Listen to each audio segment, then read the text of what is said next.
Welcome to another episode of Permission to be Wealthy. I'm your host, Tasha Chen, and you'll be happy to know that every episode on this podcast is geared towards reminding you that you deserve wealth with ease. In addition to today's episode, I have a free gift for you. It's my 30-day guided wealth with ease journal. It's meant to support you on your wealth creation journey. Go ahead and grab your free copy at wealthwitheasenow.com. Ladies, do you feel like the love you truly want and deserve is not showing up in your life no matter what you do? Well, it's time to stop settling for less because certified love attraction expert Deanna Washington is ready to guide you to become a magnet for quality relationships so you can finally attract the love you've been wanting and praying for. For nearly a decade, Deanna has been guiding professional women just like you to overcome their subconscious blocks and develop radical self-love that attracts healthy and meaningful relationships. Don't let the love that you deserve pass you by any longer. Take control of your love life by heading over to destinationdionna.com. That's destinationdionna.com. Welcome everyone to another episode of Permission to be Wealthy. I'm your host, Tasha Chen. And as you know, these conversations in every episode is meant for you, the listener, to give yourself permission to be wealthy and to know that you deserve wealth with ease. And today's guest is Dustin Reichman. Did I say that correctly? It's Reichman, but yeah, Reichman, close enough. almost there. Dustin is a serial entrepreneur and online marketing expert. His website is simplesuccesscoaching.com. And why I'm really excited to talk with Dustin today is we were in a mastermind earlier this morning, and he laid out this process of how he took himself from basically a nobody, I'll take it. no offense intended, in 2020. And this is 3 years later, and just all the incredible things that you've been able to do, and you're now showing others to do it, right? And so the women that listen to this podcast are always interested in unique and different ways to create wealth. And right now, we know that one of the main channels for all of us is through our businesses, right? Right. So I wanted to start off by asking you, obviously the podcast is called Permission to be Wealthy, and everyone likes to look on Instagram and see, perfection of wealth.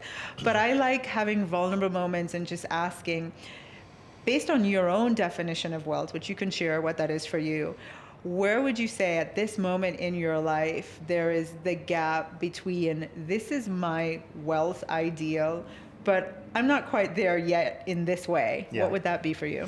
Yeah, it's a really interesting question because it immediately, there's this concept of the gap and the gain. And it immediately, like you asked me to identify the gap, which I will definitely happy to do, but I'm much more enthusiastic about thinking about the gain because I actually came from like a super scarcity mindset. I was very poor, lived in a trailer in high school. My dad was an alcoholic, abusive. My parents were divorced and then remarried. And there's like all this stuff that I became an engineer when I went to college, and I thought that was like the highest and best career ever. I'd never seen an entrepreneur. I didn't even know what that meant. Wow. And so to sit here, a couple decades later, and think about that, like I get to live this life as an entrepreneur. Like, if there was never another step, I'd still be very content, and because I feel very abundant in how I'm living now. That said, to me, wealth is definitely multifaceted, financially, obviously, but also I think health and relationships are really key. And I feel like relationship-wise, it's something I've actually done well with. I've been married for 21 years, have 3 kids. Everyone's, good people. And I don't know that I could do much better with that. So I feel really good about that. Health, I could, there's some improvement there. Just some optimization and trying to make sure that I age really well. So it's not just about making it to be older, but actually living well through that and living a really quality life and free of pain and those sort of things. The main thing I think about, which I think is all of our natural inclinations, is financial. Yeah. And so to me, it's just really the idea of being financially independent and making work optional. Yeah, making work optional. I'm definitely adding that to my definition of wealth, right? When you think about how you define wealth, is to include making work optional. Because the truth is, we all want wealth so we don't have to work, but we never include that as part of like the end goal, you know, having it be optional. I love that. I think personally, if I was independently wealthy and I said I don't need to work, I still would. Like, I'd still do things, right? I still want to be a mentor. I'd still lead mastermind groups because I get so much love and energy from it. Yeah. So there's never a scenario where Dustin is, 60 years old and just like sits and watches sports and goes to golf all day. I could find no fulfillment in doing that. At least my mind might change over time. Yeah. But really, it's really about making work optional and getting to choose who I want to work with, what I want to do with my time, where I want to do it. And honestly, I'd say in the last 3 years, I've made what I would call like a quantum leap in that direction. I'm not quite there yet, but I'm way more there than I was in 2020. Yeah. So I'm sure we'll get into that and how that's unfolded for me through podcast guesting and masterminding and some of the topics I love to talk about. Oh my gosh. Well, we're going to dive right in. I love that one. I just want to piggyback on that because I always tell people in my own definition of wealth, I think many people go right to, it's when I have 20 million in the bank. And for me, like that doesn't light me up as much as I love choice. Yeah, choice, I love choice. And so by whatever means necessary, whatever the number is that gives me all the choices that I really value, that's including my definition of wealth. All right. So in 2020, you're just a regular guy doing your thing, and you get an opportunity to go on a podcast, and this appearance turns into you having products on the ultimate shelves of Walmart. Right. How does one do that? How did you do that? Tell us the story. Yeah, and I'll definitely share that specific story. But the thing that got me there was I transitioned from engineering to marketing consulting to this business partnership with this company, Fire Creek Snacks. Okay. And in 2018 and 19, we were growing that really well. We were doing a lot of traditional marketing, traveling in trade shows, and then COVID happened. So that's where 2020 comes in, right? Yeah. I was literally driving to a trade show to, promote Fire Creek Snacks, and it was canceled. And a lot of my marketing clients had to leave me because they were local businesses that were shut down. Okay. So it was through a lot of adversity that I was pushed in this direction of podcast guesting. And so I started in summer 2020 to promote Fire Creek Snacks as a podcast guest. I'd never done it. I was figured it out as I went. And in the fall of 2020, I think it's only like my 5th show in, I was on this show called Bigger Pockets Business. I was basically being interviewed about our business partnership. And it was a great show. I actually sold some meat sticks. That was like the whole goal of being on these shows at the time. I had no concept of... Like how many bags of snacks are you selling on these podcasts? On that one, we probably sold $3,000 worth. Wow. And that was one of our bigger ones. Wow. Okay. But that's not really where all this abundance came from, right? Right. Like, that's where I got into it. I was like, if I can sell a couple $100 of meat sticks, it's worth me being on an interview. But what I discovered quickly, it was all about the relationships. Yeah. And it could be a relationship with the host. Sometimes it's the listeners. Later, I became more sophisticated and figured out that there's a lot of gold to be mined in the guest list of the other guests that have been on the same show. Wow. And so we address all that now. But this Bigger Pockets Business was the first show where it was like, people were really reaching out to me. They were saying, I love your story. How can we support you? And this one, I call him a kid, but this guy, he was like 23, 24 years old. He reached out and his name is Daniel. He's like, I'm a mountain biker. I think your product's awesome. I'm also trying to grow my YouTube channel. Can I hire you to coach me? And I was like, yeah, I'd do that. So there's one of my first coaching clients ever. Wow.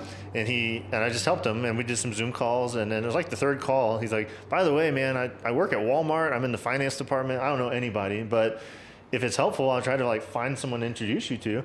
I was like, that'd be great. And at the time, like we weren't ready for Walmart, but it was really important because he introduced me to the head meat snacks buyer for Walmart, who's the largest retailer in the world. Yeah. And this guy, and he did it through an email and said, I heard Dustin's story on a podcast, and he linked the podcast. So it was a very like organic, cool thing. Wow. And he just got this guy's name off an email directory. He's just like, I work here too. You should know Dustin. Oh my gosh. This guy was extremely generous. He gave me an hour private Zoom call, just talked about like what we should be looking out for, how we should, be strategic about how to ultimately be ready for Walmart. And he accepted samples and gave us feedback on our packaging. It was really cool.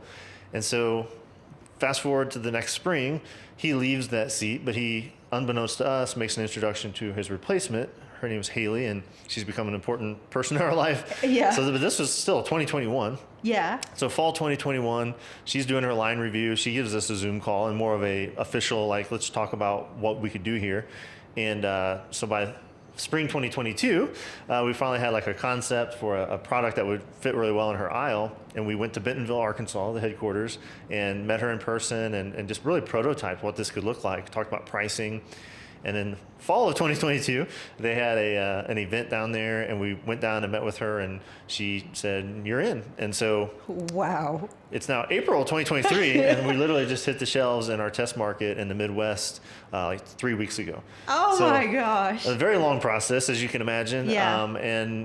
But yeah, it's kind of the ultimate credibility marker for a physical product brand, and saying we are. I have pictures on my phone now. We're on the shelves at Walmart. Oh my gosh. And it literally, so it's one of these things people say, "You got that from a podcast?" I did, but it wasn't like I was on the podcast and Walmart called me. It's right, like a relationship to a relationship. Yeah. And I talk all the time about planting seeds of opportunity and how you show up and the relationships that you form. And podcast guesting is a great way to do that at scale.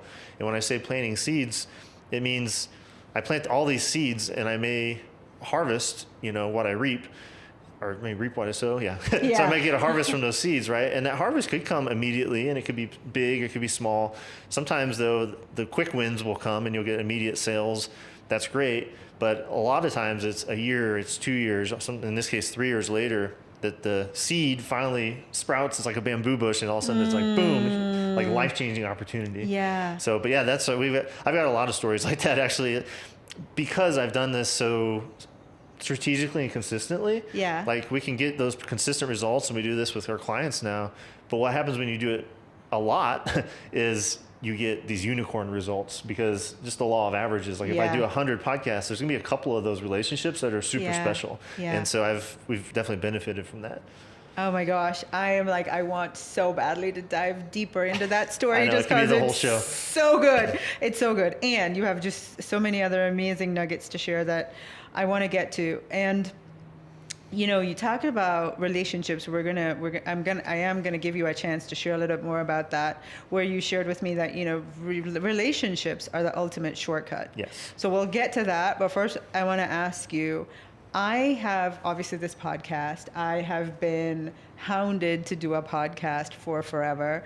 I even at one point said, I don't want to create a podcast. Can we just get somebody to put me on other people's podcasts, right? It seemed like a good business move for me, but I realized in hearing you talk earlier in our mastermind and in this conversation that it was like part one. It was like, that's a logical step. It seems like a good idea. Go on other people's podcasts, get an opportunity to share your message with their audience, get the host to get to know you. If you can also give them an opportunity, all that. It's all good win-win situation, but there's no strategy for it. Right.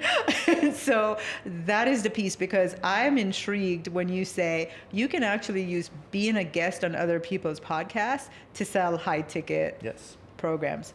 That's the magic I want to hear about. Okay, yeah, absolutely. I want to give it proper context. So what you just said is really important. So there's kind of the 3 M's. There's message, market, and machine. That's the way we think about this, right? So if you have to have the right stories, the right message, speaking to the right people, and the part a lot of people miss out on, they either mismatch those and or the third part, the machine's not in place. And the machine is the strategically created system around how to do this. Yeah. And the alternative that many people would think of is like, well, there's these agencies and they'll place you on podcasts. Like you just said, just get me on shows. Okay, well, those agencies have no incentive to think strategically about why you're on the shows.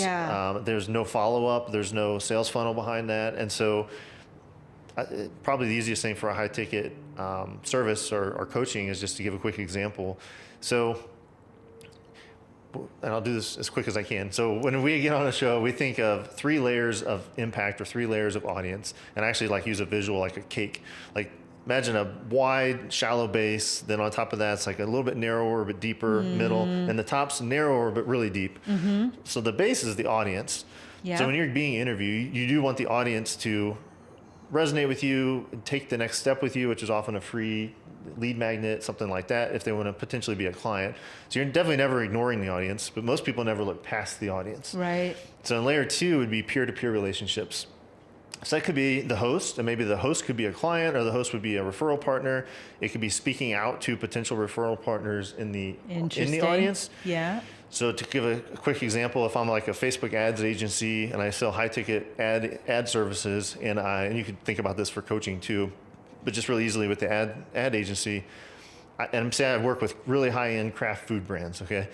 If I'm on a show, I could definitely talk to those food brand owners and say, here's our special sauce. These are our case studies. This is the first step, like to go get a free audit or whatever. That's level 1. Level 2 is the peer-to-peer.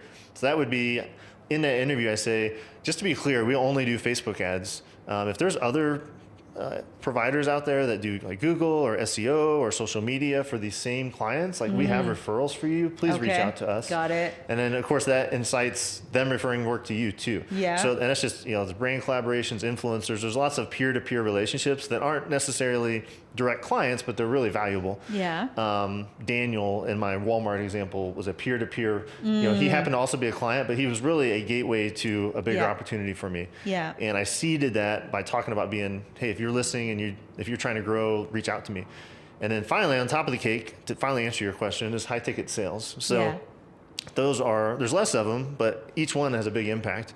And so, and just to run this example through, there are numerous strategies, but one that works pretty much universally is the guest list. So if I'm this Facebook ads expert and I'm on this show, and this show features lots of food brands and e-commerce type of businesses, well, there's a very good chance that they've interviewed a lot of food brand founders. Yeah. And so after my show's released, I can go to those food brand founders and say, hey, like I was on this show, you were on the show, I'd love to connect with you. I usually do this on LinkedIn. Okay. And they will almost always say yes, because you have credibility, trust, you're like both in the same cool kids club, because you're both on the same show. And it just kind of lets the guard down. And then from there, you can have your normal sales process. So, for coaching, it would maybe be a strategy call. In this case, maybe it's hey, I went ahead and looked at your Facebook ads account. We've seen a lot of success with this new type of creative. If you would, I think you can get a good, return on your ad spend. So you always give first. Like that's one of my mantras. So you give, and then in reciprocity, they're going to be like, this is super helpful. How can we help you? Or like, tell me more about what you do. Yeah. And that's how you like land the client. But you developed a relationship by using the guest list. And what I love about that strategy is it's very public. As you can go as deep as you want. You can actually listen to their whole interview and really understand who they are and what they're about. It's easily accessible. So like we ultimately have a virtual assistant do almost all this work. It's also evergreen. So this VA can check in every 30 days and see, has there been a new food brand founder interviewed? Yeah. And the food brand founder, try not to make this too deep, but the food brand founder is just one bucket. It's like, that's potential clients. You can look through the same list and find those referral partners. So maybe there's the Google Ads expert has been interviewed, and you say, hey man, like we both serve the same market. And you could look through there and there will be people that have been interviewed that are influencers in the space that have podcasts. So now you've got a shortcut to be on their podcast, because it's like a really easy yes when, hey, we were both interviewed on the same show. I see you have your own show. I'd love to come talk about XYZ with you. So, and this is one example of, there's lots of strategies, but hopefully that kind of drives home the 3 layers and how you can fill a high ticket pipeline with really qualified leads that you literally can select in advance. Like you could look through a list of past guests and be like, these 3 people would make perfect clients for me. I'm gonna go get interviewed on that show, so I have a really warm reason for them to let me into their world and become. Wow. Yeah. So that's an example of thinking intentionally and strategically about podcast guesting. I literally am sitting here going, how am I a success in business? I've never even thought about this strategy. That's amazing. That's really incredible. It's like this, I see it as like this, I don't know if this is a good example, but like this spider web that just keeps like expanding in every direction, just from this one source. So what's really intriguing to me is that you've done all this, you've grown your own business, you have a mastermind now where you teach others how to do this, right? Yep. Follow what you did to create the success. But you don't yet have your own podcast. No, I've kind of used You're that. You're so busy. I kind of used that as a feather in my cap. It's kind of tongue in cheek. I was at an event called Podfest, and we did the speed networking, and there's like, what's your podcast and what do you do? Yeah. And I'm like, I'm Dustin. I'm a professional podcast guest. I don't have a show. And I got so much attention out of that. I got 3 new clients from like a 30-minute speed networking thing. Oh my gosh. Because they're like, you got to tell me more about this, Yeah, and, yeah. And I'm like, if you are a podcaster, it's awesome because while you can sell high ticket stuff, you're also organically going to grow your own podcast because you're they're going to talk about it on the show, right? Right. If you're an author, you're also going to sell more books. But I like to take a direct line towards revenue, and then the other stuff's like a bonus. So I got two big things, right? Number one, always when you're building relationships, look to give first, yes, right? And direct path to revenue. I love that. Yeah. Like I see one of the things that, women, I love you. You're near and dear to my heart. And we tend to emotionalize the process. Yeah. Let me perfect my website. Right. Let me make it really pretty. Yep. And let me, do all the research and get the course perfected before I do anything else. And it's like, I'm like, can we get on the phone and talk to a client and just make some money, And most of my clients are female. For whatever reason, I've been told I have like an approachable masculine energy or something. So like I do have the engineering background, but people used to introduce me as the empathetic engineer. Like I also have a lot of empathy, I guess, for people. But I'm really good at avoiding that. Like I still don't have a sales page for my mastermind.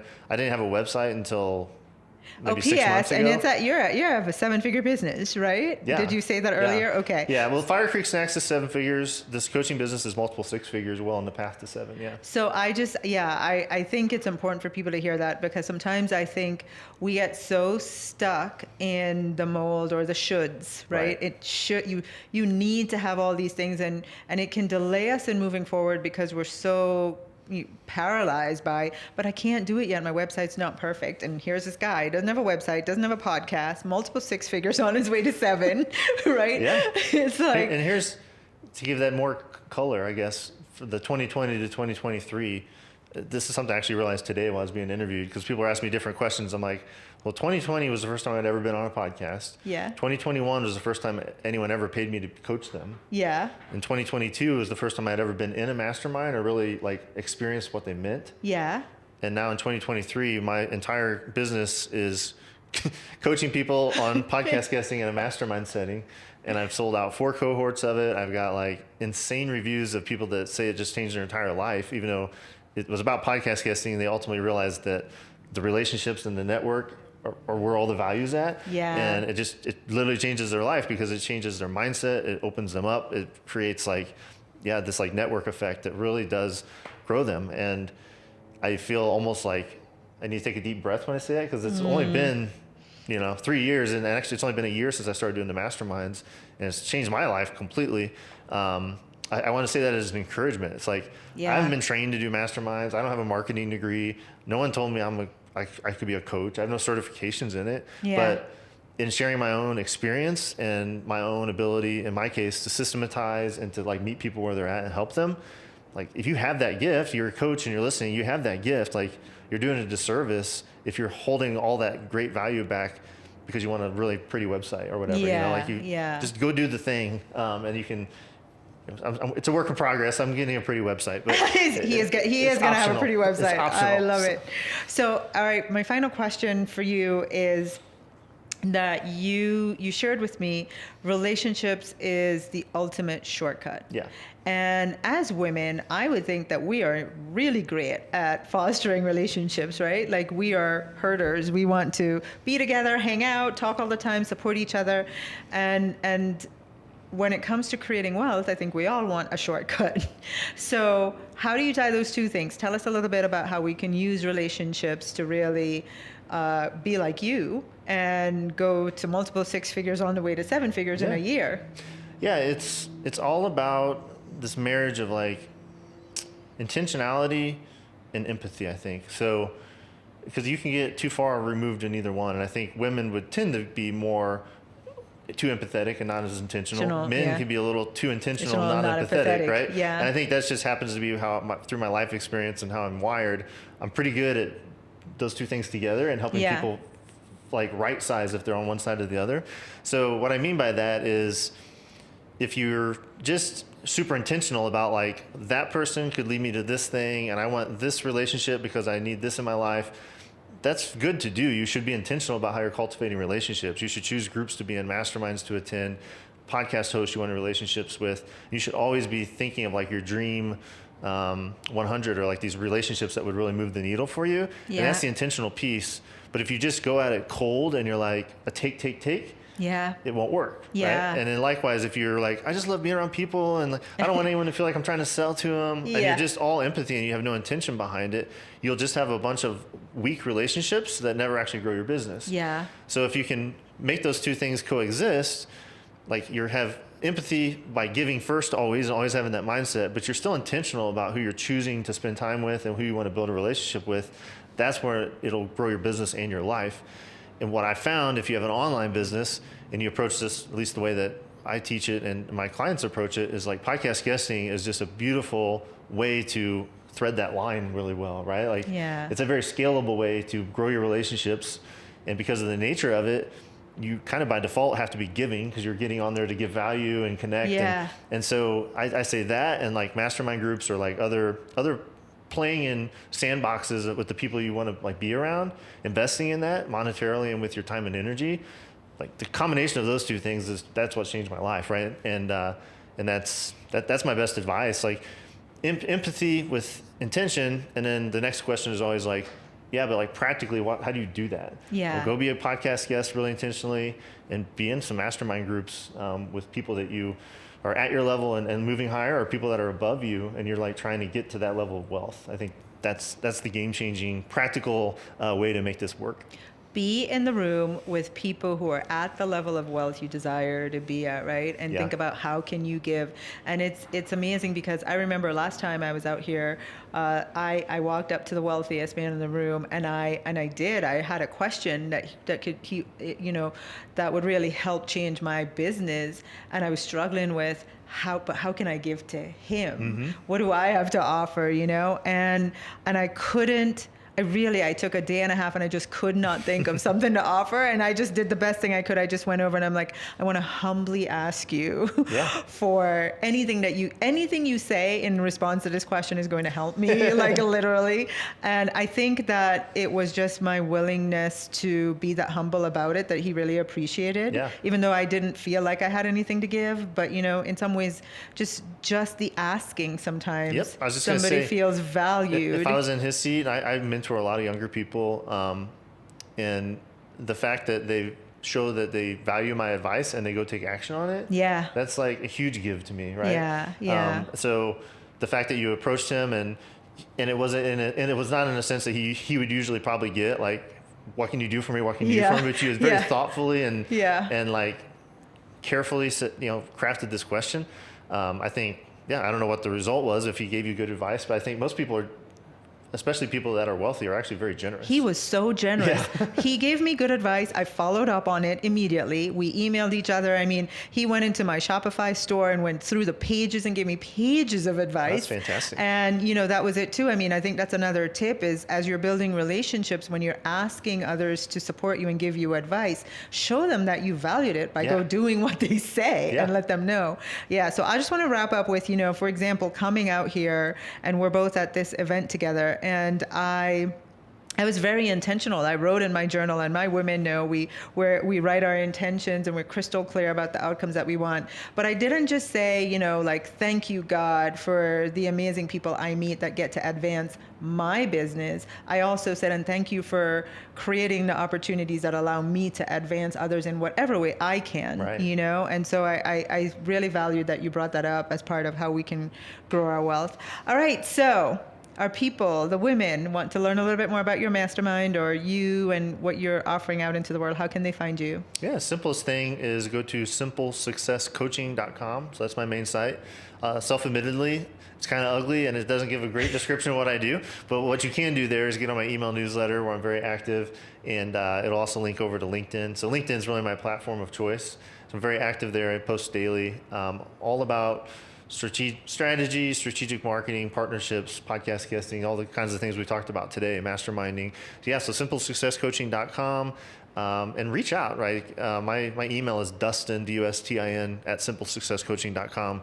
I'm very open and transparent. I love to help people. So if they are intrigued by something, they want an introduction to someone they think I know or whatever, reach out. I'm an open book. I've learned very quickly that the best way for me to grow personally is just to help other people. Wow. And you cannot out help. If you just keep helping people, there's literally a law of reciprocity. It will come back to you in some great way. So anyway, that was a long rambly way to say simplesuccesscoaching.com. Get in my world. I would love to connect because I think we've got a real vibe here, and I know that your people and I would really resonate. So. Yeah, he's got amazing, generous energy. So reach out. All right, Destined, thank you for being on. Thank you, Tasha. It was my pleasure and my honor.